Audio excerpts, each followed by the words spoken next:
नमस्कार,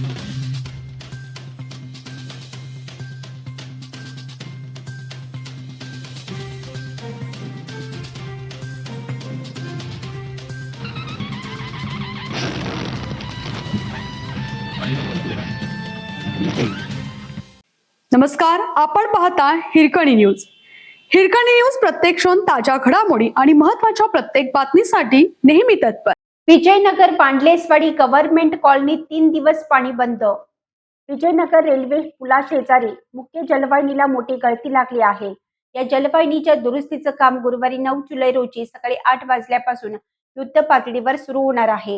हे काम पूर्ण होण्यासाठी सुमारे 4 दिवसांचा कालावधी लागण्याची शक्यता असल्याने विजयनगर पांडलेसवाडी, हसनी आश्रम रोड, गव्हर्नमेंट कॉलनी आणि कुंभारमळा या परिसराचा पाणीपुरवठा गुरुवारी 9 जुलै ते शनिवारी 11 जुलै दरम्यान पूर्णपणे बंद राहणार आहे.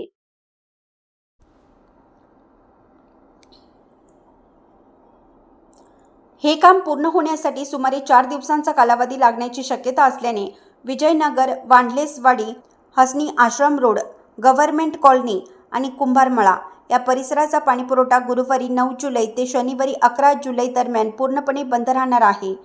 यामुळे या भागातील 30,000हून अधिक नागरिकांना पाणी टंचाईचा सामना करावा लागणार आहे. दुरुस्तीचं काम संपेपर्यंत महापालिकेच्या वतीनं संबंधित परिसरात टँकरने पाणीपुरवठा करण्याचं नियोजन आहे. कुपवाड पाणीपुरवठा योजनेअंतर्गत सैनिकनगर, वांडलेसवाडी, विजय कॉलनी आणि गव्हर्नमेंट कॉलनी या विजयनगर रेल्वे पुलाच्या दक्षिणेकडील भागातील जलकुंभ टाक्या भरण्यासाठी कापसे प्लॉट येथील मुख्य संतुलन टाकीतून मुख्य जलवाहिनीद्वारे पाणी आणलं जातं.